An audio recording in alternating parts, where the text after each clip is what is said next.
Welcome to Two's Company, Three's a Podcast, Newcastle's #1 film, TV and gaming podcast, coming to you every week, twice a week, Wednesdays and Fridays. My name is Dylan, as always, with my co-host, Mitchell, and we must be calling in a fire at a high-rise multiple dwelling building in New York because it's time for TCTP. It's time for TCTP. Jesus Christ! Most appropriate name. That fits very well. Yeah. It was actually scripted, so not good improv. Alrighty, let's see if I can get it this time. I won't. Possibly. Alright. It's almost a shame to smoke it. It's like killing a unicorn with like a bomb. Fuck. Oh, is he gonna? Somewhat modern. Came out when I worked at a video store. So that's Pineapple Express? Yes. And it's when they've got the cross joint. Is it the cross joint? And no. He's talking about the Pineapple Express. Oh, the Pineapple Express. Okay, yeah. I just distinctly remember the cross joint. Do you remember the character's name or who plays him? Which one said the guy selling it? It's the guy selling it, isn't it? Yes. And who's the actor? Okay, let me work this one out for a second because Podcast being on air gold. And also I don't want to be able to it's hard to think of these things and talk at the same time. But instead of being like. Yes, that's right. Yes. No, that's exactly it. If you just take your mind over and think of a... It's not Danny McBride's character, because he's like... No. So you've got James Franco, Seth Rogen... It is James Franco, isn't it? Yes, exactly. I was going to say, hold on a minute. James Franco, I believe his name's Saul. It's been that long. Anyway, that's Pineapple a great movie. Yeah. But, so there's your quote for the week. Absolutely. Jesus Christ. Welcome back to the show, everybody. My name is Dylan, with my co-host... Mitchell, and we are Two's Company, Three's a Podcast, TCTP, 2C3 Pod, Newcastle's self-proclaimed #1 film, TV and gaming podcast. Coming at you from Thornton, New South Wales, Newcastle, planet Earth, every week, twice a week. As I said, head over to all the social medias, Facebook, Instagram, and Twitter, at 2C3Pod. Subscribe on all platforms and do all that jazz. And Mitchell, you can do your signature sign. Yes, wherever you're listening to or watching us, thank you very much, but make sure it's on your preferred platform, Podbean, Spotify, Apple Podcast, Stitcher, and of course, YouTube, Big Summer Boy. Should we still include Stitcher? Well, it's still there. I know, but there's so many others. No, see, that's the thing. Yes, for a first-time listener, welcome and thank you. Yes. We have been saying since, I think episode 8 or 9, where I came up with the Podbean, Spotify, Apple Podcast, and YouTube, Big Summer Boy. Yeah. And... that's the thing. We're on all the platforms. Yeah, I know. We're literally just singling some out. So I suppose we could take the Stitcher out of it just because they're the main ones. Because well, it's been our slogan, like I said, since episode 10 or whatever of Podbean, Spotify, Apple Podcasts, and YouTube. And that just it's weird to hear you say it without the Stitcher now. No, when you just said it, I'm not going to say the Stitcher for the rest of this episode, and we'll see which one we decide has the ring to it. Whether we go old school or we stick to the Stitcher as well. We'll see. But but either way, and also Patreon, we have a brand new patron who we'll address at the end of the show, a new producer, and a couple of bloody legends, which we're looking forward to naming and shaming. Actually, no, we have one hero and 2 legends. Did she get hero status? Yes, absolutely. I thought it was producer status. Thank you very much. We'll make sure you stick around to the end of the show for the credits. Absolutely. For anybody listening, though, stick around because that happens. But well, of course. Yeah, no, exactly. Not just you 3. Anyway, we've had a cracking month. This is as of this recording, it's the 31st of March. This podcast obviously coming out on the 1st of April. Happy April Fool's Day. God damn it. I literally was driving over here and I was going to plan on quitting on air and then saying April Fool's Day, because it's not technically April Fool's Day right now. Well, so I was hoping I would get you a bit off guard, but unfortunately I can't. Yeah.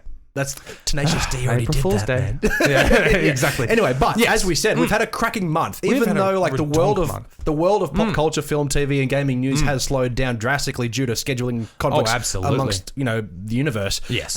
In terms of downloads and subscriber count, especially downloads, we've crushed nearly 900 downloads this month alone. I know. No, I think it was September last year we hit 500 for a month for the first time, and we were like, "Woo! Let's make sure we keep that bar, and that we'll push to 6 and that." And hopefully one day 7 and that. And we were like, hey, we might actually hit the 6 this month and that.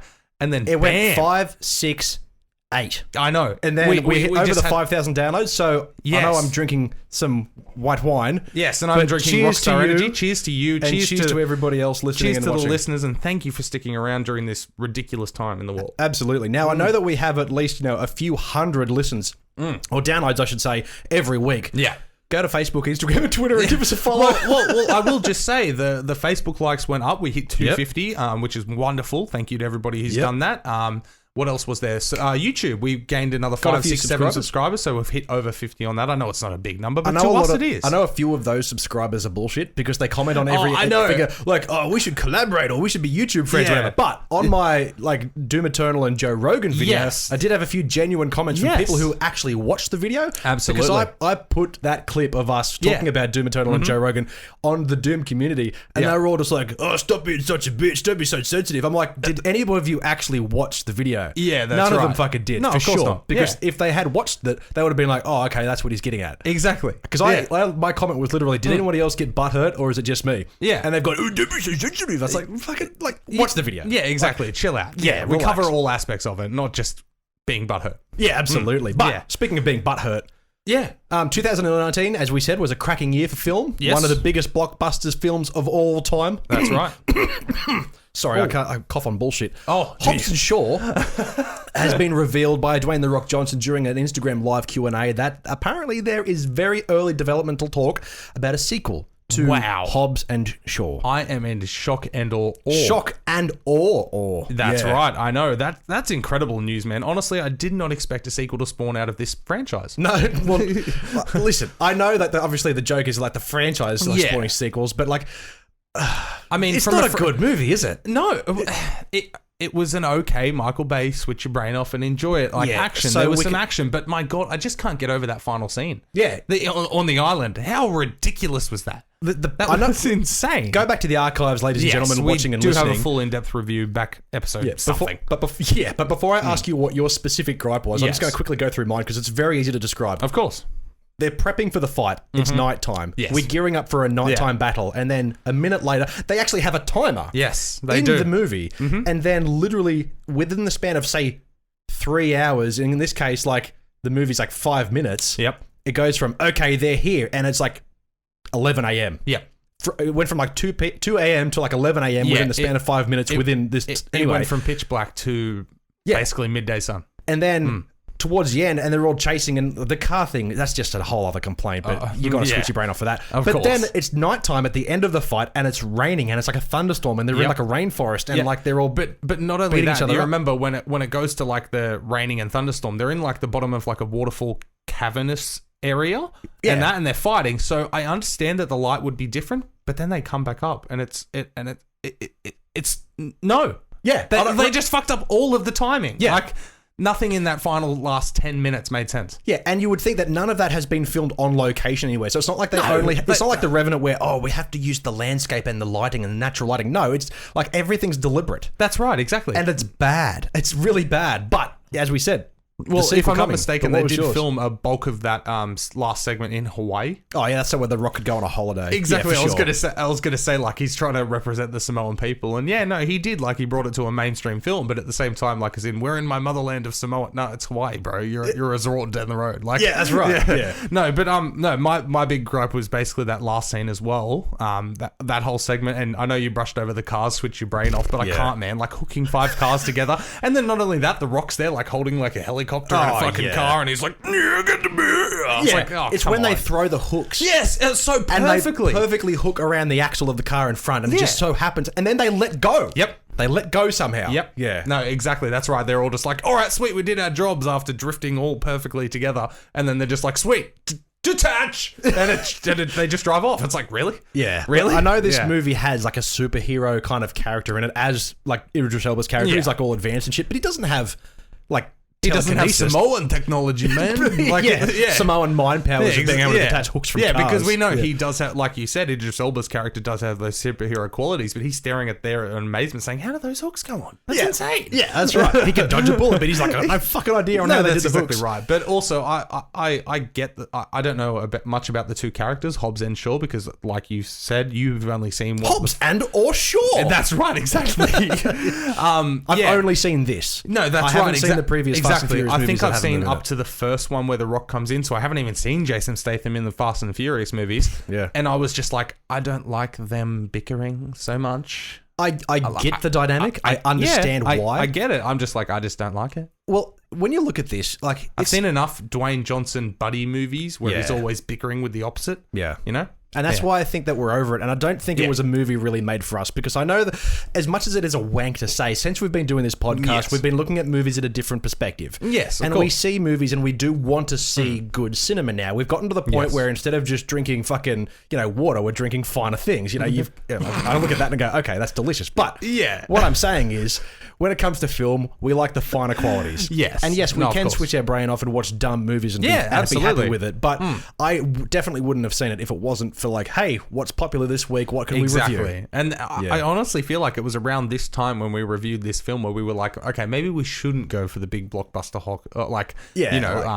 big hot film. Maybe we should be looking at the obscure ones to the left. It's fun to shit on films like this. Yeah. But I prefer to be like, this was amazing. This thing was really good. This director is undiscovered. Of course. Yeah, but unfortunately, we have to stumble upon these ones every now and then. Like this year started off brilliantly, and we went weeks and weeks with seeing bangers of films. Absolutely. And then I got to see The Bloodshot, and then Fantasy Island. Yeah. We had to see those ones that were popping that week. But we still do it, and we get that there's an audience for these, like you said, and we are that audience, but we appreciate what they're trying to do. We understand why there's a sequel, because bucket load of money, so they're going to. That's fine. You do what you do, but right now the film industry's shut down anyway, so... Yeah, we shall see. This is all Dwayne Johnson just speculating at this stage. Well, that's right. I mean, it's no surprise that a film like this is getting a sequel. The box office, $759 million. Exactly. So it's not a $1 billion property, but when you look at it from this day and age, it has to hit $1 billion for it to be considered successful now, almost. If it's a film that had a budget of $250 plus, I'd say. Yeah. So those types of films, yes, you're probably like,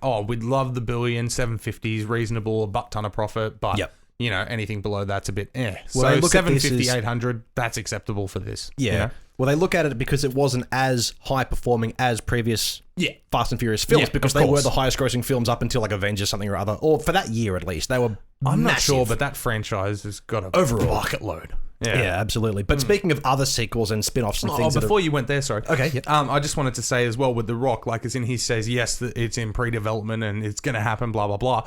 What about Black Adam? What happened to that? Well, I mean, like as in... I know he's always been a busy man where he's always project.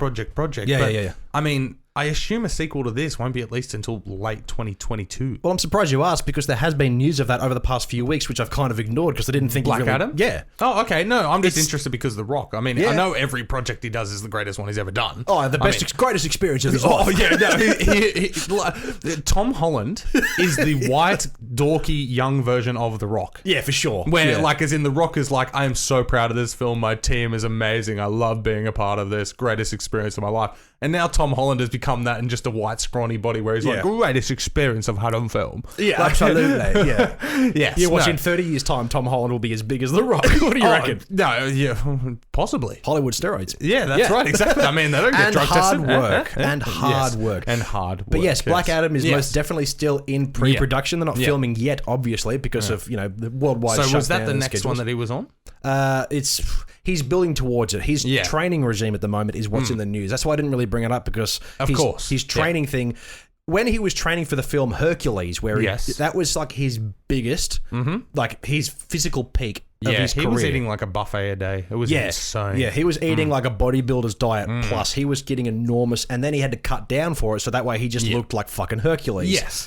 He's doing the same thing for Black Adam, but obviously he's 7 years older than who was in Hercules now, however long ago that movie was. 2015 when they came out. So what's it? So 5 years? 5. Yeah. Well, that's what I watched. 7, 10. Yeah, what's all that's what I watched it. I remember watching it living in Sydney on my... I had Video Easy DVD rentals on the street. Nice. The vending machines. Yes, I used to hate the idea of those. Like, everybody can just download things now. But then there was a point in my life where I literally didn't have internet good enough to download or buy anything. I didn't have money to buy anything. And then all of a sudden, they were a blessing. The DVD rentals was amazing. Yes. Absolutely. So shout out to Video Easy and Blockbuster and all those little sort of kiosks that are still around. Yes. I mean, rubbish, but still. Well, there's still one down at my local Fletcher people shopping use them, village. I see people in there all the time. No, I know. It's crazy, but I get it. Yeah, I don't need get it now. I just don't have time. Yeah, but still, no, that's awesome. Yeah, what were we saying? Hercules, Black Adam. But yes, Black Adam is still most definitely on the way. Yeah. And he's training for it. Okay, so I assume that will be his next project. What?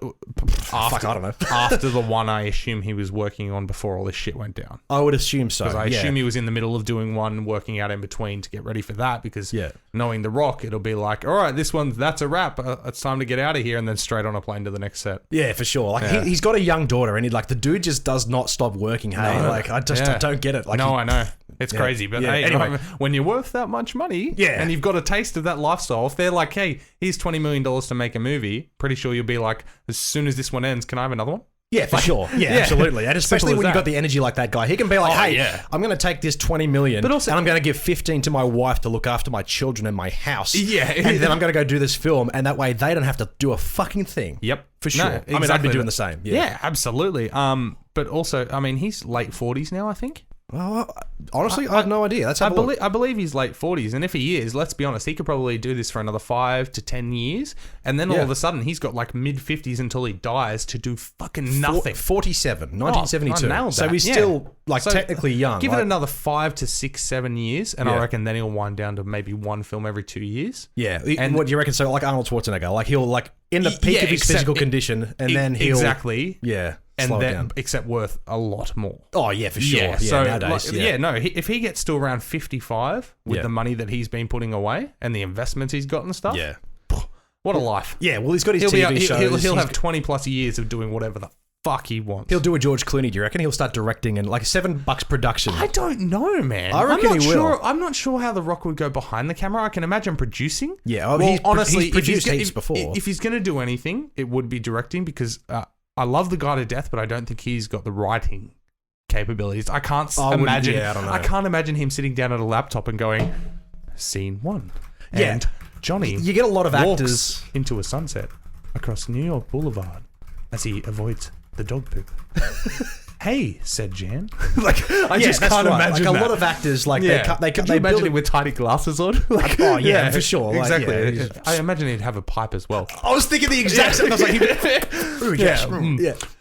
Sebastian, that's a good name. Sebastian walks amongst them. But like a lot of actors, they get into the film industry and they act for many, many, many years, and then they get the taste of directing, and then they move into. There's films about it. Marriage Story, prime example of like an actor who wanted to move into directing. Happens a lot. But you're right. I don't think he's the kind of guy who would be able to sit there and write out a screenplay. No. If he did, he'd probably risk making a bad film. I can see him getting a credit as, you know how there's normally screenplay by and then story by. Yeah, I can see him getting a credit as that, where he would be like, hey, what about this for an idea? Yeah. He might get a co-writer credit, but I don't think he's doing the writing. Yeah. Like, it's almost like an author with a ghostwriter. Yeah. A famous person with a ghostwriter, you know? Like, so I reckon... Tune in next week when The Rock has fully written and directed and produced a film. Exactly. Hey, and it's the greatest thing he's ever been a part of. His team is so excited.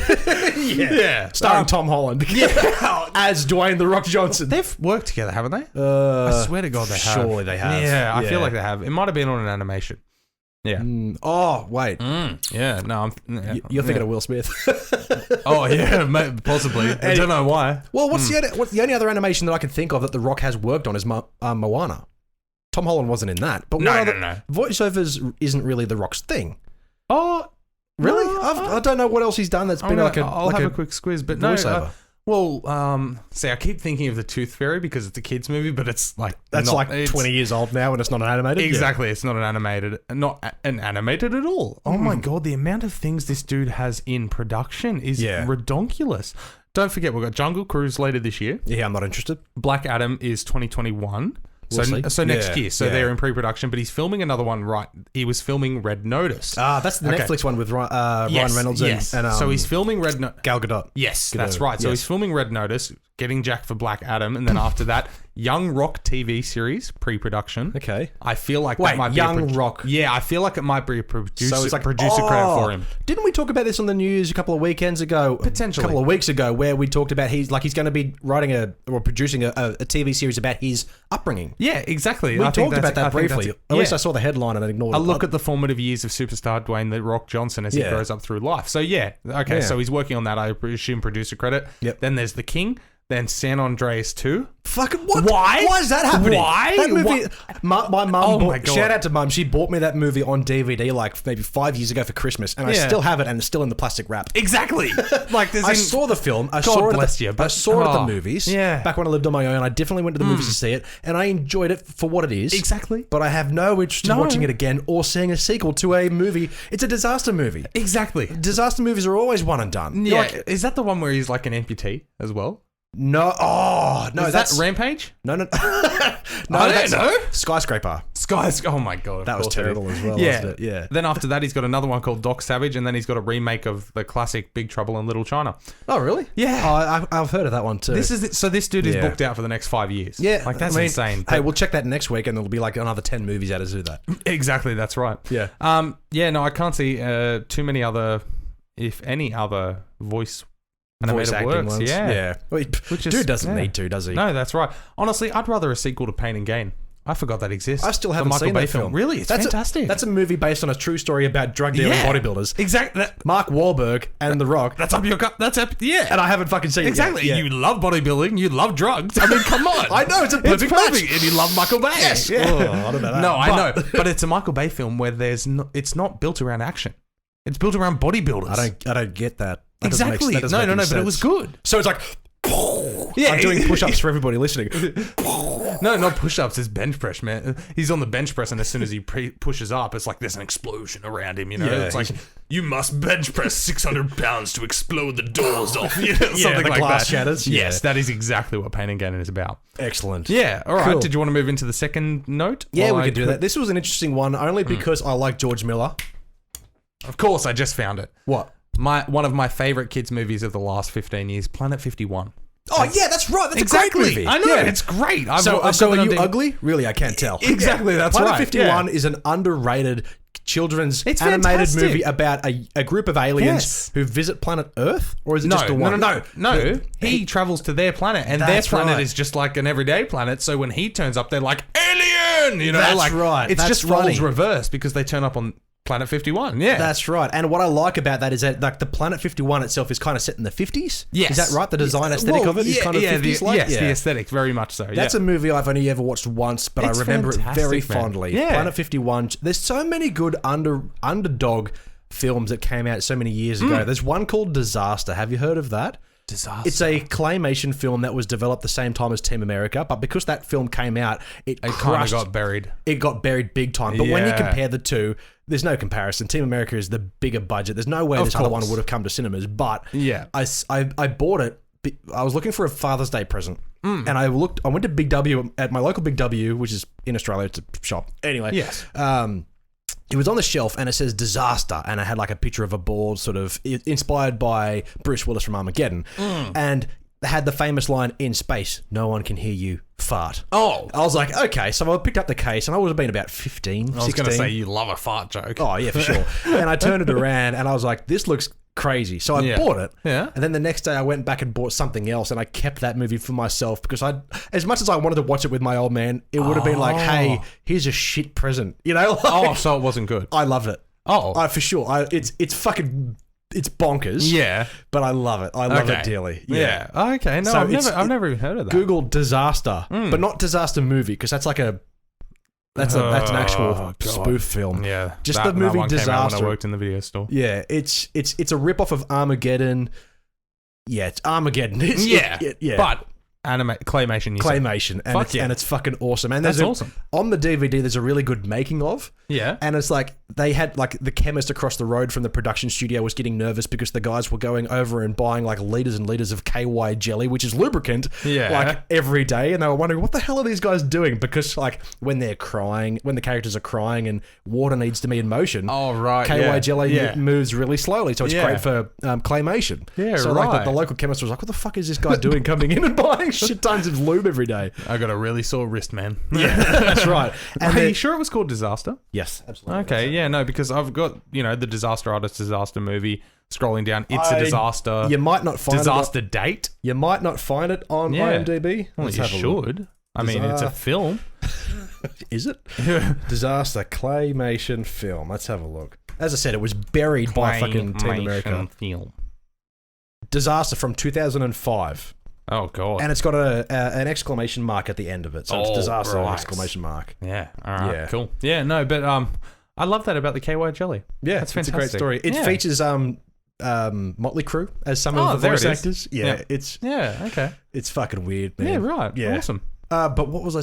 Why did we get onto that subject? Because we were talking about The Rock.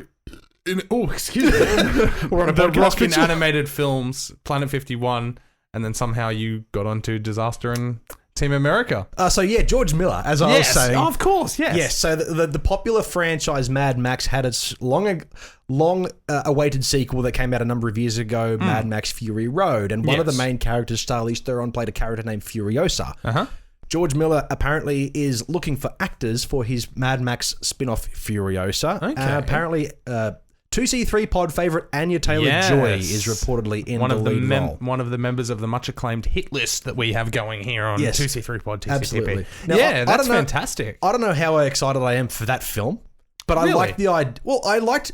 It's another one of these movies. I liked Fury Road, but I've only watched it once. But we've learned that this is how Hollywood survives now. Oh yeah, so Mad Max, and it had its subsequent sequels back in the day. Yep. Mad Max Fury Road, because of course they need an old property because they're not making original shit. Yep. So of course that happened, and now we live in a world where Hollywood's like, sweet, let's sequel the shit out of it. Oh, okay, all right, now we need Hobbs and Shaw, a spin-off. Yeah. And that's what's happening here. Yeah, absolutely. And with the way Mad Max Fury Road was done, I've got no problem with George Miller helming a spin-off, you know? Yeah. I fully trust that will be a good property. Yeah, for sure, because that film was bonkers for That's starters. Right, exactly. And it was a great film and great sets and great casting, Yeah. although, I'm still not really sold on Tom Hardy. I reckon they could have just got Mel Gibson again. Yeah, I would have been perfect. It wouldn't have sold. It's going to happen where he won't be the main player, but it's going to happen. He's coming back. Yeah, like, for sure. Absolutely. But yeah, Anya Taylor-Joy to play Furiosa, I'm guessing in a younger role, because they could just have Charlize Theron play Furiosa again, but I'm guessing it's set in the past. Yeah, no, exactly. I know she would be pushing towards 50 now, but I mean,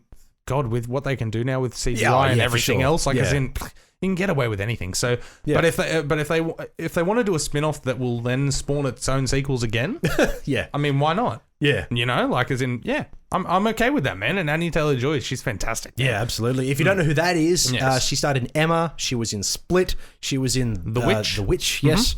Which I still haven't seen all the way through, but it's on my hit list. Yes. I definitely need to watch it. But yeah, that's another one that I thought was interesting. Yeah, absolutely. Yeah. And she's also from Peaky Blinders as well, so a lot of people would know her from that as well. I do need to check that out. I've heard nothing but fantastic things. And I love I can't remember the lead guy's name. Cillian Murphy. Yes, I love him. Yeah. Ever since I saw him in The Dark Knight as... Scarecrow. Yes, and of course, Batman Begins. But yes, 28 days later. Oh, right. We talked about this a few episodes ago where we didn't recognize it's him. You watch the film and you don't... Well, for me, my experience, I've seen him in a million movies, and every time I see him, Inception, you're like, that's Cillian Murphy. But when I watched 28 Days Later, many years ago, and subsequent times after it, for whatever reason, it just didn't really click to me that was him. I think it would have had to have been the filming style and how it looks so gritty and grainy. I think it indie, was. Because there was also that other actor, the guy who played...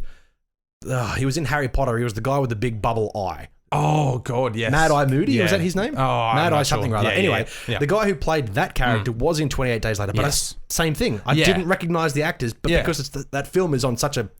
It's next level filmmaking. Yes. But, Danny Boyle, yes? He was the director? Maybe. Yeah, I'm sure it was. I don't know. Anyway, great movie. But, what was I getting to? Yes.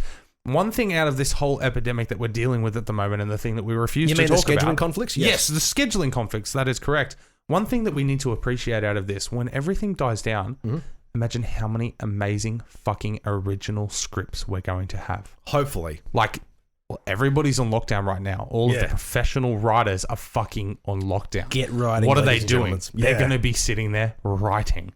I just expect there to be some incredible films over the next 3 to 4 years after all this shit has died down and things get bought and sold and produced. I know a lot of films as well are being edited at home. For example, I didn't want to really bring this up because it is related to the scheduling conflicts, but James Gunn is editing Suicide Squad 2 at home. That's fine. Which I don't know whether there's going to be any real difference in terms of what the film could have turned out to be versus what it is now being in a different environment. But maybe there might be less over the shoulder from producers, from production companies. I have no idea. Well, there might be no difference. It might be. He'd already been given the green light to do whatever he wanted. Exactly, with the success of Joker and Deadpool and things of that nature. He'd been given the green light. All right, have your version of it, and we'll review it and see how we like it. You know, so I mean, he's gonna. If anything, it's going to drive the motherfucker insane. Yeah, because he is going to be fine-tooth comb. I guess I don't have a fucking time limit on this. You know, he's going to be changing everything. Everything about it. So I can imagine there'll be a lot of, not just because of the quarantine and stuff, but there'll be a lot of professionals who are so nitpicky about what they do. There's going to be a lot of insanity coming from that. But I truly believe that from the screenwriters around the world, with them being locked down, there's going to be some incredible shit coming out of this, man. Hopefully. Yeah, exactly. Yeah. And there might even actually be some suicides out of it as well, because they would just drive themselves nuts. Well, you did say at the start of this, I'm sure there's some positives coming out of this. I'm sure there'll be plenty of suicides. All right. No, I don't mean that in any bad way or anything like that or to offend anyone. I'm just saying, because they're perfectionists, you know, and they overthink I know what it's things, like to work on something and have the ability to change and edit it for just weeks until you get to a point where you have to just stop because you could be changing it forever. Yeah. So, I mean, they may have end dates. They may set themselves, okay, it has to be done by then. Yeah. So, therefore, they are going to follow the same sort of strategic sort of ways that they make these things. I have no idea. I'm not a filmmaker. I don't know. But, you know, as you said, there's a lot of screenwriters get the chance to sit at home and start writing. And just write. You know, fucking not only that too, but like novelists, writers. Yes. You know, we may even get some new books out of this, which can then lead to other films as well. We may even get a hell of a lot more teenage romance trilogies out of this. Hopefully not. Yeah, no, I don't need any more of that in my life. But absolutely. So yeah, I'm looking forward to that in the next few years and seeing what comes out of this, because I'm sure there'll be a lot of people who say, I wrote this when I didn't have a chance to leave the house. You know, absolutely. So that's exciting. But the George Miller Furiosa. Furiosa. It's Leviosa, not Leviosa. Harry Potter reference. Yeah, I get you. You wouldn't get it. Anyway. Yes, moving on to the next one. Yeah, absolutely. Now, a bit of a Debbie Downer for this week. I wanted to add this in there because this is a director of a film that you really like. Yes, a film I adore. Yes, absolutely. And the director of other films that a lot of other people like as well. But man, Stuart Gordon, the director of the famous Reanimator, has sadly passed away at the age of 72, so not too old, but obviously at a ripe old age, he had a killer career. Yeah. Also co-created Honey, I Shrunk the Kids, which I didn't realise. I know, it's such an odd left turn. Yeah. But in the same vein as Sid Haig, right off the bat, it wasn't Sid Haig, we were talking about Christopher Webber? Who? The gentleman who played God. He had a metal band and he passed away recently and he was the most... Christopher Lee. Christopher Lee, yes. In the same vein as that, like as in not... a sad loss because... It's a career to be celebrated because he crushed it his entire life. Exactly. Yeah. He got to do exactly what he loved and he did it to the best of his potential and everyone is grateful to have had that talent. So writer and director of Reanimator, of course, one of my most adored films that I think is so underrated and so under... Do you have that movie? Hell yeah, I do. Yeah, cool. I need to borrow it so I can watch it. Yeah, absolutely. But I told you I got the special edition with the highlighter that was lit up like a syringe from the film. That's cool. Yeah, because that's all I see in the posters is the big syringe. Exactly. Big green neon green. So I absolutely adore that film. So you mentioned Honey, I Shrunk the Kids, but outside of that, I'm not as fond, aware of his work. Right, okay. As I could be, but from just Reanimator alone, he's already brought me enough joy because I've seen that film like 6 times and I love it and reference it all the time. Only 6? Oh, I'm just saying. Come on, man. Yeah, I know. I'm just saying. There's been one of our old mates, Blake. We used to sit there and drink and watch it, and any time there was like a cheesy '80s reference or something like that, we would take a drink and we would end up fucked quarter of the way through. You know, like, absolutely fantastic film, and of course, the head giving head. The most iconic scene from that film. Okay. As I said, I still haven't seen it, but I've heard nothing but great, fantastical things. Fantastic. Yeah. It's so great. But yes, no, Stuart Gordon, rest in peace. Do you reckon that scene was in the original novella from H.P. Lovecraft? I'm not sure. Potentially, yes. I reckon blowjobs were certainly around in the 1920s, for sure. Oh, no. It's not that way. It's the other way around. What do you mean? It's a gentleman on a lady. Head giving head. You said blowjobs. Well, what's the word for that? Head. cunnilingus. I don't even know the word for it. Cunnilingus. Cunnilingus. That goes both ways. Cunnilingus is just like oral sex. Well, that's what it is. Yeah, okay. Rug munching. Okay. Yeah. There we go. All right. We got there in the end. Okay. Yes. So are they zombie rug munching? Yeah. It's not zombie, it's reanimated rug munching. Okay. Yeah, no, it's fantastic and it's so creepy. Speaking of zombies. Yes. I watched all of the Resident Evil films recently. Oh, did you? I got the chance to sit down with like Taylor and I. How many are there? 6? Yes. Yeah? I'm going to say yes. Yeah, no. Sounds good. There's the phrase that's been going around for a millennia saying, practice makes perfect. Mm-hmm. And we all know that practice doesn't always make perfect because the longer and harder you try at something, sometimes you just don't quite get there. Yeah. The first 2 films, specifically the first Resident Evil film from 2001 maybe, is a masterpiece. Mm-hmm. It's a slow burn, but also slightly action-packed zombie horror with the aesthetic of Alien 2 and Doom sort of packed into it. Yes. It's a great film. Mm-hmm. It definitely doesn't follow too many story beats from the Resident Evil games, but it's a good movie. Yeah. Second one doubles down on the action, introduces a lot of the characters from the game, does the Nemesis character really well, but after that, oh man, they just get so bad. Oh, really? Yeah, and I've watched them 100 times, and every time, like Taylor and I watch them from start to finish marathon, I can't help but just fucking... You get angry. I get angry. I get legitimately angry. Like, how could all of these films be written and directed by the same dude? Yeah. And they get progressively worse. Not just story, but also the filming as well. The final chapter, the most recent one. Yeah. It gives you a headache because there's really, really interesting character designs and zombie designs. Yeah. But you can't watch the film. And do you want me to explain why? Yeah, go for it. Because during an action scene that'll go for, say, like 2 minutes, there'll be like 4 billion, trillion, gazillion cuts going from this angle, this angle, this angle, this angle, this angle. Yeah, right. And you think, fucking hold this thing still. It's hard to watch. Yep. And I can't... Oh, I just spat all over my microphone. Yes, you did. I can't bring myself to think how a director can sit there and go, yeah, this is amazing because I can't see a fucking thing. Yeah. Oh. But talking about reanimated bodies and stuff, Resident Evil, the game is literally coming out this week, later this week, 4th of April. Are you ready? Yes. Well, actually, no, I haven't finished Doom Eternal yet, but when I do, I'll be moving on to that. But I just wanted to say there was no pre-order for that one. No, because there wasn't anything really spectacular to pre-order it with, so I'll just buy it when it comes out. Yep. But yeah, I watched all the movies again, and oh man, they're so bad. Exhausting. They're exhausting because they're so shit. Like the 3, 4, and 5 and 6, they're fucked. They're really fucked. They're really fucking bad. Have you seen any of them? I've seen the first one. Oh, great. Stick to that. Yeah, no. I was going to say, like, as in when he started, I was like, sweet, yeah, I remember the first one. Really good. Yeah. Like, maybe watch the second one and go, okay, cool, I get it. And then 3 and onwards, just fucking leave them alone, man. Okay. Like, 3, are you including the animated one that they did? There's 3 of those. Oh, Jesus. And I'm not including those. There's 2 of them that I have seen. I haven't seen the most recent one. Mm-hmm. The most recent one came out after... What was known as Resident Evil 7, where they basically went, hey, number 6 really sucked because it was just a Michael Bay action film. Yeah. So they went back to the horror roots, which was an amazing... It was almost not Resident Evil. It was just something entirely unique. Okay. And then the animated movie came out with everything that people hated. Oh. But I haven't seen it yet. Apparently, it's pretty good. Yeah, okay. All I know about the animated one is the first one came out when I worked at the video store. The video store? Yes. Yeah, that's 2. Yeah. No. 3? That's 3. Absolutely. Go back to the beginning. Okay. Yeah. But so Stuart Gordon. Yes. Unfortunately, Stuart Gordon has passed away. We lost him, unfortunately. But in sadder news, I do want to bring up the movie Cats again. Oh. Why? Because... Why you got to break my heart like that? Okay, so... Come on. What I've written in the notes here is that there's an article from the website Digital Spy. Shout out to them. They do put out some decent content in terms of articles, mostly. Mm-hmm. But the only reason I included this in the notes is because I'm fascinated by the headline. Okay.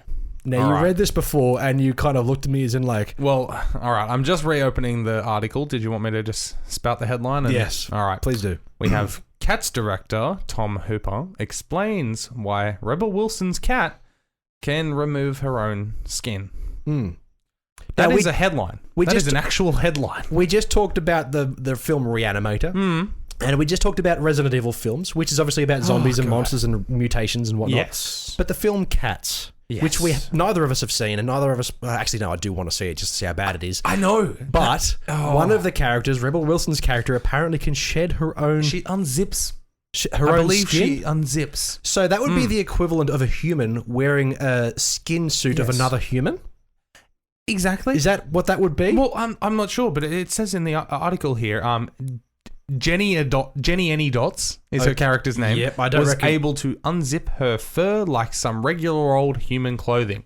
Pure witchery. Yeah. Yes. So this article is by Charlie Ross, and it was posted on the 25th of March. On digitalspy.com. Yeah. I don't know how to feel about this, but all of these weird things I'm hearing about this film make me want to see it so much more, because we've brought this up almost every episode for the last 3 weeks, and I did hear another bit from another podcast how they said there's a butthole cut floating around the internet. What? What that means is that there was a particular cut of the film when they animated all the cat suits, but there wasn't actual buttholes, but it looks like the cats have buttholes. My God. And apparently there was a version of that floating around where the director said, no, we can't do that. We need to change it. So there is an existing version of this film where each character not only has human hands and unzippable cat suits, I guess, but they also have anuses. What the hell is that? I don't know. Do we live at an airport? I have no idea what that is. A cough loud noises. Oh, I almost broke the whole thing. Let's Wait. Oh, okay. What? You know what? I reckon it's windy outside. Do you want to shut that window? Oh, right. There's a window. Yeah. And we're here in the window. Should we? Yeah, we'll just keep this in. Wait, did you stop the podcast, Mark? No. Oh, okay, cool. Everything's still that's rolling. fine. Wait. Do you hear that, Dylan?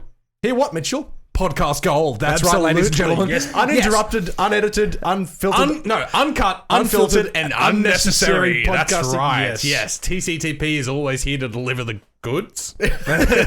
Question mark. So you were saying there's like a butthole version of this film. Yes. There's a human hands version of this film. You see, this is what fucking happens, and we've discussed this before, so we won't harp too long about it. But this is what happens when you get given, all right, this film, we're starting now. This is the budget and the cast. All right, go do it. And then they expect it to be in cinemas 9 months later. Yeah. With this much CGI and which heavy is editing. Like 99% CGI. Exactly. Yeah. And you're like, okay, 9 months it needs to be in cinemas. That's what fucking happens. And then what happens even more, how fucking embarrassing sending out another version to theaters after it's already been released. A week after saying, hey, we got some It touch-ups. was Universal Pictures, I believe. You don't fucking make films DLC. No. It doesn't happen. Video games, you get away with it because it's all connected on the internet and they need to change a few things because it's entirely animated. But films, you don't do that. But I think that we should put a plug in talking about this until we've seen it. The last... yeah. So, that's what I was going to say as well. We've both got our list of films we're never gonna see. Yeah. Like, for example, off the top of my head, Norbit is on mine, and so is Jack and Jill. Yep. So those are on my never ever gonna see. This one, I know it's gonna be a piece of shit. It's but it's not on that list. No, it's not on that list. Okay. Because I'm gonna watch it one day. Yeah, for sure. It's on. I want to get drunk and watch this, man. Yeah. Like, as in, I've heard about people watching it stoned, and it turns out it's like the comedy of the year. Yeah, I've been told that. Yeah. You know what? I think it would be harder to watch sober. Exactly. Yeah. That's like, what I mean. I need to either already be drunk, or getting drunk. Yes, for sure. Well, we can make that an event. We can watch. We can illegally download the movie Cats. Yeah, because we're not paying for it. The butthole version, if I can find it. I'm gonna do some research to see if it exists. God, yes. But one last thing, it's done in the box office. It's done in the cinemas, obviously. Yeah. This was a $95 million film, and it only made $75 across the world. Yeah. Like, that's lost $25 on the budget, but then you've also got advertising and all that shit they put into it and all of that shit. Man, for a film of $95 million to become profitable, it needs to reach at least 130 to 140. Yeah. And then it's profit after that. So they lost so much fucking money on this, and it's fantastic. Do you remember the promotional God. for this, where Judi Dench and Taylor Swift and Idris Elba and all of the actors in this were going, I feel like I was made for this role. Yep. Judi Dench, for example. Wilson. She was cracking on about it too. Really? Yeah. I didn't see that. But Judi Dench was saying, she was offered once upon a time in the past, she was offered the part to play in the Cats. I think it was the stage play though, which is awesome. Check it out. It's fucking amazing. Yes. But whether Andrew Lloyd Webber, wasn't it? Yep, absolutely. Yes, but I don't think there's been a previous film version of this ever attempted before. I don't think so either. Like, it would literally just be the Cats live stage, but everyone dressed up. I think that's what that was. Well, like in 99, 98, something like that. I remember there was a VHS floating around at my place. Yes, that's the one that I watched a million times over. But there was those versions, and Judi Dench was nearly involved somehow. Unless she was just spouting shit for the promotional. I have no idea. Most likely. But now she's back and she feels like she was born for the role. But even you look at that picture of Judi Dench's character where she's got like a fur coat on. Yep. But apparently that's just her coat. And now that gives me the impression that she's that cat that has that disease where they have really, really loose skin. Yeah. Which is like, ugh. No, that's right. I also heard that Ian McKellen, is that him? Yeah. Ian McKellen in it. He was in it, and they mustn't have been told, like, as in, okay, do this quality like a cat, you know, like as in do that. Just everyone else was like, oh, I'm just a person pretending to be a cat. I'll just say meow every now and then, that kind of thing. But I'm dancing on my feet. He took it apparently to the level of like he was randomly rubbing up against walls and like randomly stopping and doing this and like purring and stuff. Like, so he was like, I'm a cat, I'm a cat, I'm a cat. Dude's an actor. No, that's what I mean. He was a method actor, so it wouldn't surprise me if he was drinking out of a saucer of milk in his trailer. But no, like as in apparently like he'd be walking and then just randomly rub on a wall like how cats do. Yeah. But nobody else was doing that. So he just looked like as in, what's up with Ian? You know what? Something's going on there. But I would much rather watch the making of if it's just like there's a supercut of Ian McKellen rubbing himself on things exactly. in a green mocap suit. That'd be amazing. Yeah, or a grey mocap suit. But either way, I actually, as much as I know it's so bad, I can't wait to get drunk and watch this film. Yeah. It could honestly be so funny. Yeah. The one thing I don't like, though, about all of these actors who were saying, like, as in, oh, it's fantastic, I love this film, it's so great, all before it came out. Then it came out, everyone shit all over it, of course. But then all of a sudden, James Corden, Rebel Wilson, they started making fun of it themselves, you know, and saying, oh, remember that bomb I was in, blah, blah, blah, and all that. And they come out at award shows dressed like cats. Shut the fuck up. No, it's don't try and own it like you knew it was going to be a piece of shit. You guys were so proud of this fucking film. Yeah. Don't come out now and be like, look at us, aren't we silly for doing that? But we're fine, we got money. Like, well, that's right, yeah. There's people who are probably never going to work again because of this piece of shit. Like, I wonder what the actual like animation studio, because you hear about these sort of jobs coming and going a lot in all of these industries where, like, for example, Sausage Party, how they were all driven to the ground in like crunch time moving for that, but then also all of a sudden, like, half of them lost their jobs. Yeah, exactly. It was a mess. And all that sort of shit. Yeah, it's really messy. So, you know, if there's any kids watching and listening and they go, one day I'm going to be an animator. No, you're not. Because that's going to be the worst career of your fucking life. Or if you are, find a job on an animated sitcom. Yeah, for like sure. Something like that. That's weekly work, like constant, you know, and there's always something new, not a film. Yeah, absolutely.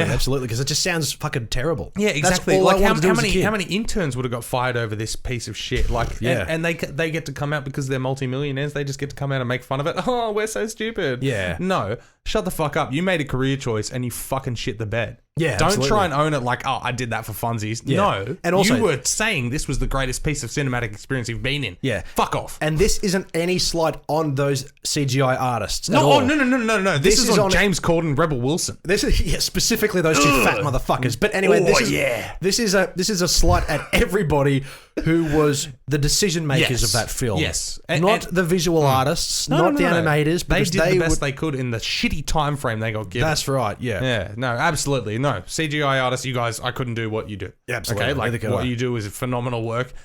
If it's your dream, try and live it, but just be careful. Yeah, absolutely. Coming from two guys in Thornton. Yeah, who have no careers in this kind of thing at all. That's right. Podcasting. Exactly. Yay. All right, moving on. Yeah, we've got 10 minutes left of the episode. Well, there's one thing I did want to... We've got however long we want, Dylan. Yeah, that's for sure. You don't try and cut me off. We're 13 minutes then. Okay, that's fair. Sorry, boss. That's fair. Yeah, no, Bloody Disgusting, one of our favourite websites. That's an article. Absolutely. I found out that Nicolas Cage is... Oh, I forgot. Yeah. Is back in the realm of indie films. Yes, Queen. I'm so glad that this guy... We've talked about this a million times, so we won't go on it too badly. But the idea that Nick Cage is literally sticking to indie films and making them great. Okay, so I've got it written here. Our audience will be happy to know that there is another indie film starring Nicolas Cage coming called Pig. Yes. Now, synopsis is very brief. Please. The plot, as you can imagine, is Taken. Except Liam Neeson, it's Nick Cage. And instead of his daughter being kidnapped, it's his pig.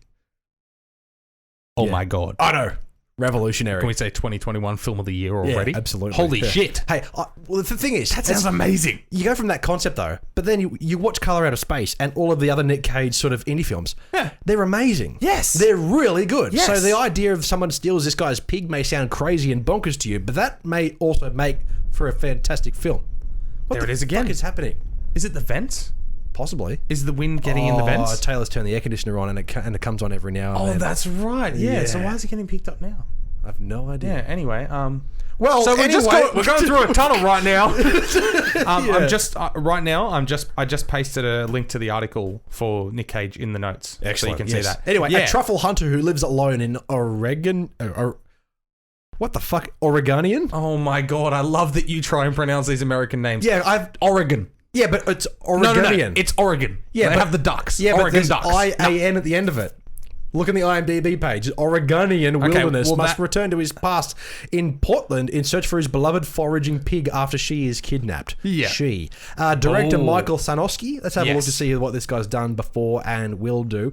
But as we said, he wrote and is directing the film. So Absolutely. he wrote screenplay. But Nicolas Cage stars as a man named Rob, and he's on the hunt for his kidnapped pig. I love that. Which is amazing. And that's that's the thing. All I want to know about this film until it comes to cinemas near me. Yeah, no, exactly. Oh, because they've already gotten our money. Simple as that. Event Cinemas Glendale, when you reopen, if this is on the bill, should we get this? Yes. Yeah, 2C3 you'll be pod earning will be $20 with us. Yeah. No, popcorn. I spend at least $45 on popcorn every session. So no, but I'll scan my tag and say, oh, this film's on the no free ticket list. Every film I see is on the no free ticket list. Come on. I love that so much. Yeah, it's annoying. Anyway. Yeah, but I will just say, I mean, when you think about it, there is some logic to this because truffle hunting pigs, truffles are expensive as fuck. So can you explain to me what that is? Because I genuinely have no idea. Okay, like as in, forgive me if I'm wrong, but I know I'm an expert, so I'm right. Yeah. But truffles are like, they're almost like a fungi, like a mushroom. I thought that. Yes, and they're mostly in Paris, in France. Yep. Well, may not be Paris, but they're in France, and it's only this particular type of pig. Just imagine pigs walking around the office and go, there's a truffle. Yeah, pretty much because it's only this type of pig that can sniff them out. Right. Okay. So they take them and they sniff them, and they're mostly around the roots of trees, I believe, something like that. You know a lot about these things, man. No, I just know enough to be able to roughly explain it to you. But so basically, and the truffles, because they're so rare and exotic and that, and it's only these particular pigs that can sniff them out. Yeah. And they're only in particular locations or like a particular landscape. They're expensive as shit. Like truffles are something that like gets put on top of a meal and bam, that's $200 meal. Like something like that. Like, do you reckon it's like tastes like shit? Probably.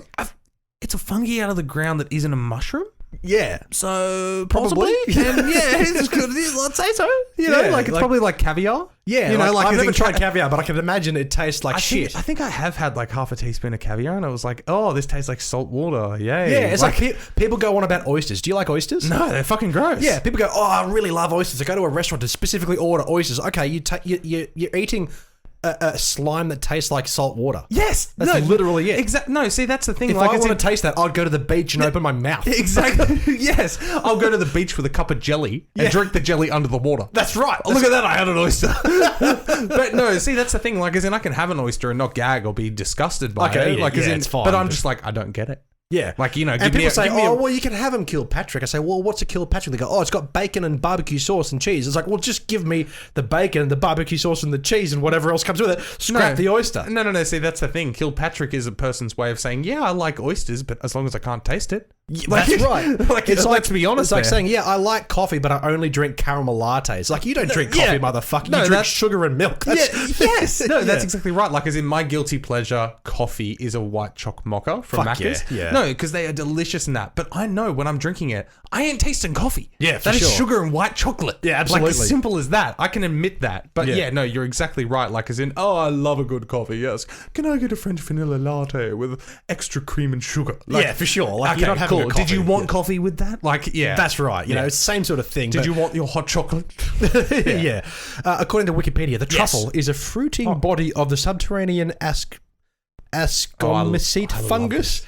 Fungus? Yes, predominantly one of many species of the genus tuber. In addition to the tuber, I'm over this. No, but where is it located? Where did they find them? Oh, let's have a look. Well, that's not telling me. Give me 1 second. Yeah, no, that's all right. The podcast. We're talking about truffles at the moment. As I said about the fungus that you see. Edible truffles are held in high esteem in... All right, so Wikipedia has fucked this up because it says edible truffles are held in high esteem in French...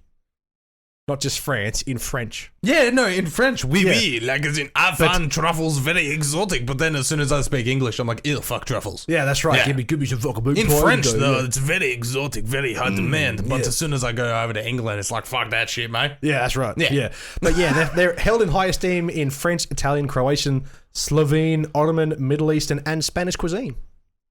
Finish the fucking sentence. That makes complete sense. Yeah. I was going to say, I'm like, finish the sentence still, and that makes sense. Yeah, okay, so, yeah. Yep. Anyway, what were we talking about? How did we get on truffles? Oh, pigs. Nick Cage. Yes. Nicolas Cage. Yes. I was The also- bees.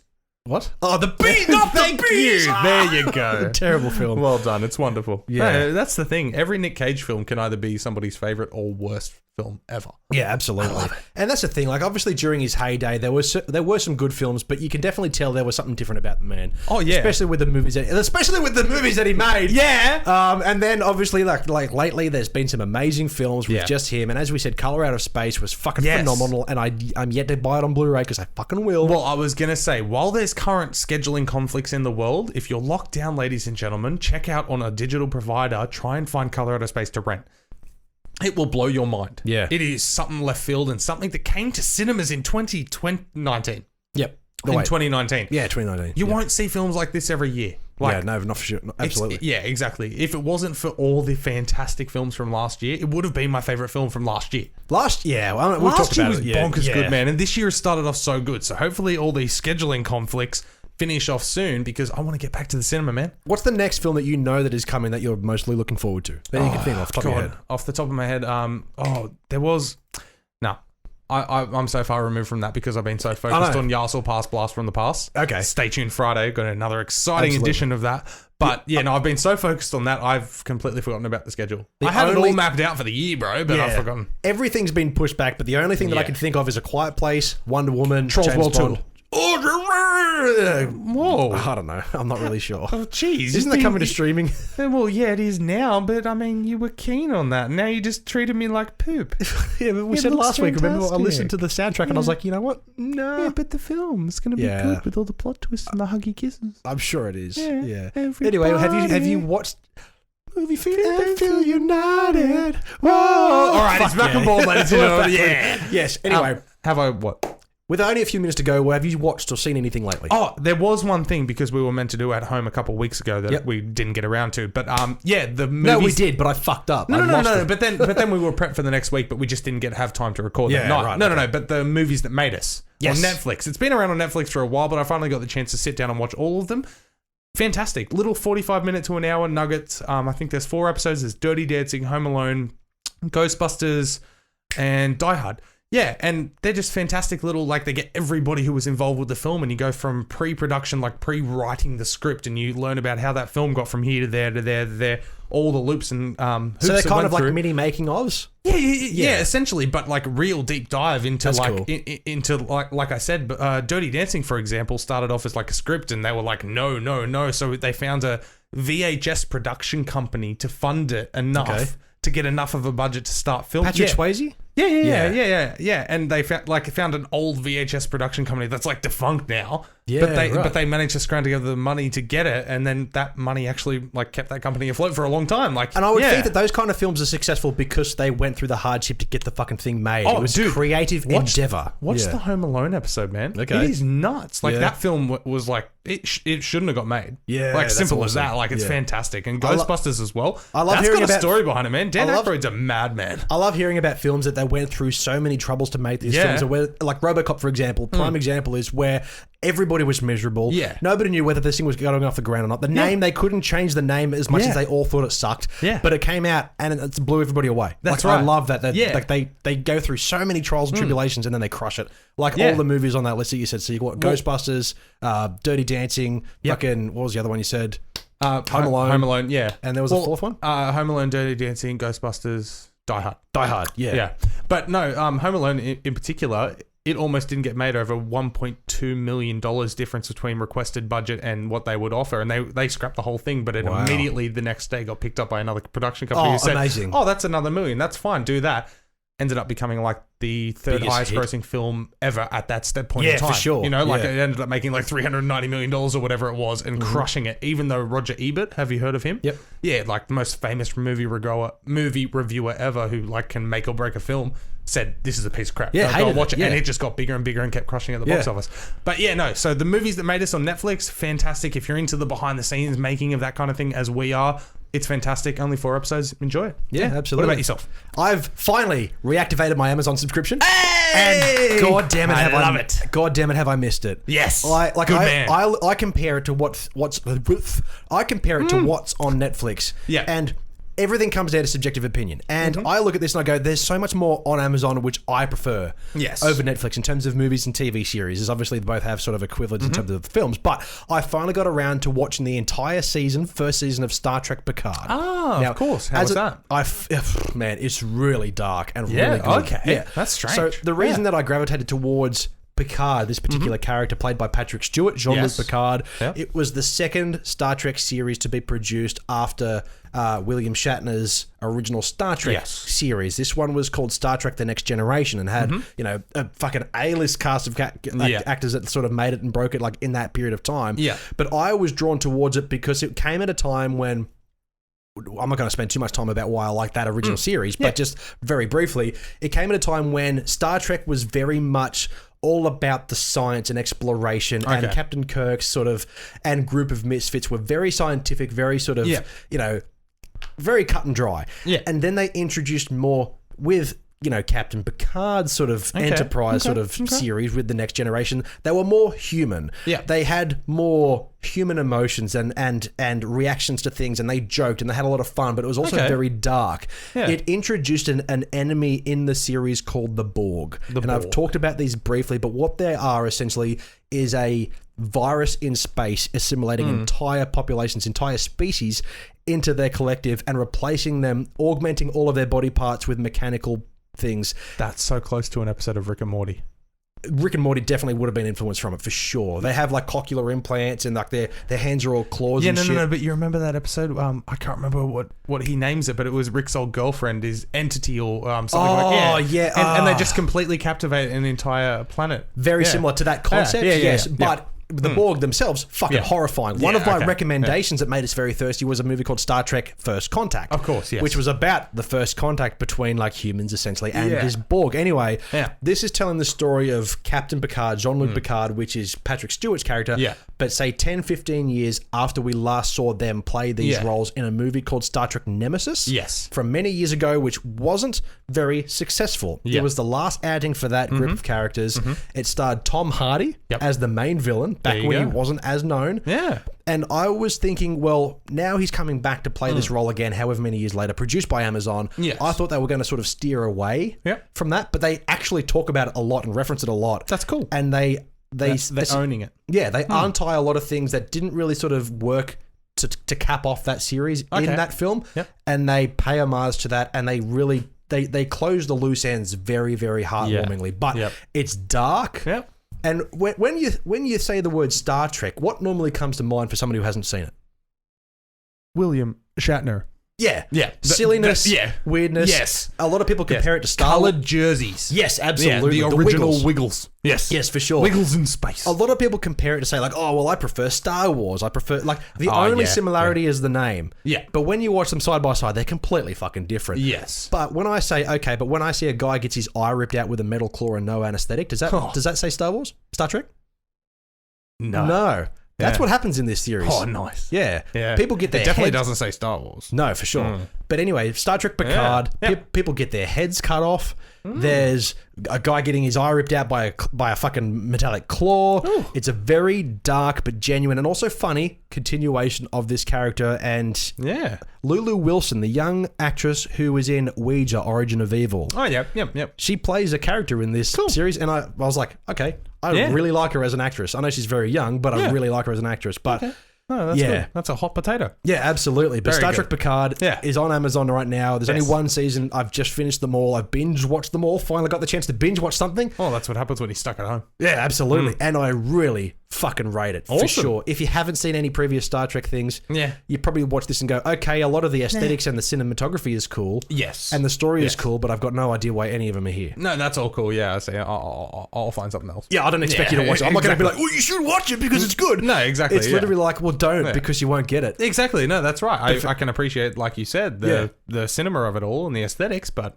yeah, that's not right. my cup of tea. But after that, I did move on to another series, which I'm watching at the moment. I'm 4 episodes in because they're fairly long. The Expanse. Have you heard of that? Not at all. It's just another science fiction, futuristic space action thing where everything is terrible and everybody sucks and there's 3 factions at war against each other. You people from Mars, people from Earth, and what they call belters are people who have sort of raised in between. Okay, right. And water. Call them the rocks, papers, and the scissors. Absolutely. Yes. But there's this big war and the fact that like water and air is as valuable as gold. Oh, nice. So it's kind of like Total Recall in a way as well. I must be rich then. Yeah, absolutely. That shit pulls out my tat. But that's the whole thing. That's why they hate cool. Earthers because they're they've got free reign to it. But definitely. Also, the world is on fire right now about that new Netflix series, The Tiger King. Oh yeah, I've heard so much about it. I'm watching it this week. Yeah, I can't wait, man. Yeah, we'll be talking about because I have to check it out too, only because everybody's talking about how ridiculous it is. But I'm hearing. Apparently he's loving life in prison at the moment because he's so fucking famous. He's in prison. Spoiler alert! I did not know that. No, I don't even know who this guy is.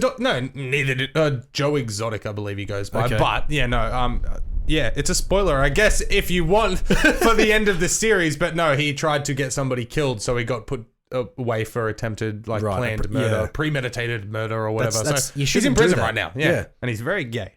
Absolutely. That's all I know. Excellent. Can't wait to see it. Yeah, absolutely. Scrolling back to the notes, I think that has been our show. Has it? Has it? We did it. I think so. Yay. Yeah, anyway. Wednesday. Yes. Well, thank you everybody for joining us on this Wednesday. Well, actually, welcome to the final ever 2C3 pod. We were saving it for the end, but April Fool's Day, bitch! I'm sure they all forgot. I'm sure they did, yeah. I'm so sorry. Dylan, take it away. Anyway, that has been our show, ladies and gentlemen. Thank you everybody for tuning in to Happy Wednesday. As we said, you can find us at 2C3 Pod, 2's Company, 3's a podcast, Facebook, Instagram, and Twitter. Go over there, give us a follow, like, and a share, and whatever you do on those things. That's right. And of course, wherever you're listening to or watching us, make sure it's on your preferred platform: Podbean, Spotify, Apple Podcasts, and YouTube. Big Summer Blair. I was waiting for that more often in the episode, but we never got there. I know, exactly. But I'm sticking to that, man. Yeah. Fuck Stitcher. Unless you listen on Stitcher, thank you. Yeah, absolutely. Stitcher is Make sure to leave a review, 5 stars. Absolutely. Apple as well. Do all that. Yes. Yeah.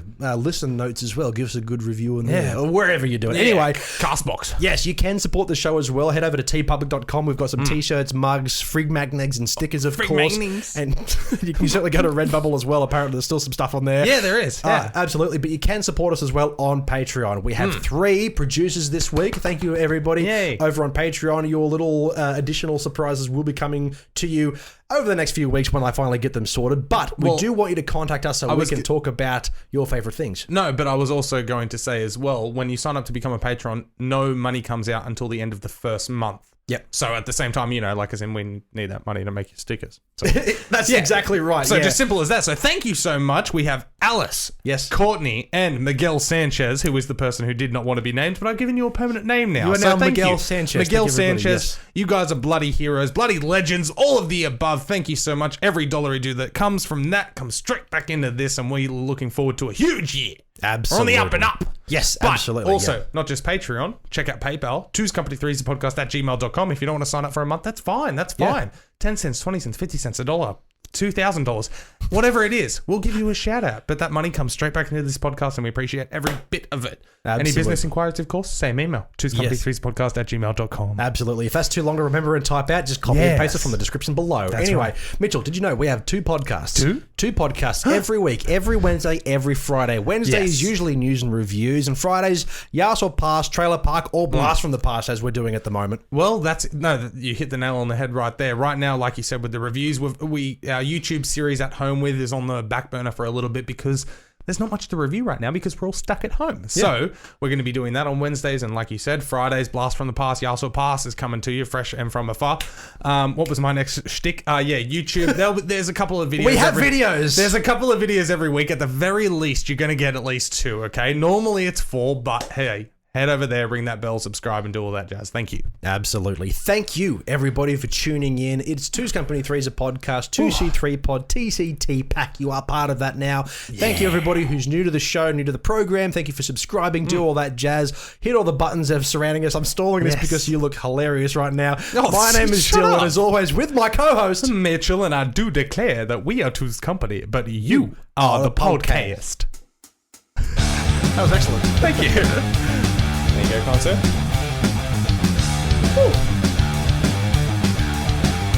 I bet you turned the heater on. Are you joking? No, I bet she actually do that. Probably. It's not even fucking cold. Maybe out there for her. Get up, blanket!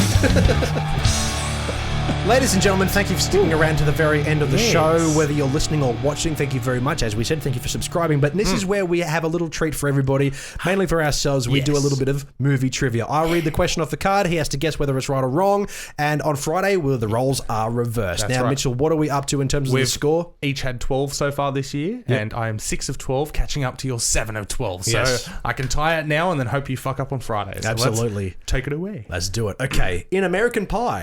Yes. What embarrassing accident befalls the Shermanator at the prom? Oh my god. The Shermanator. The Shermanator. Just call me the the Shermanator. Yeah, no, I know. Oh, greatest character of that entire film. No, I know, but I'm... Oh my god.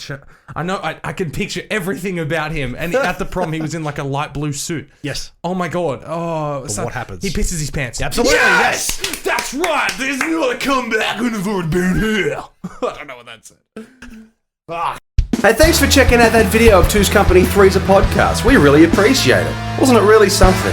Why don't you drop a comment down below while you're still here on what you thought about that video. And once you're done, go check out the next video. Feel free to hit subscribe as well. I think it'll be a really good investment for your future.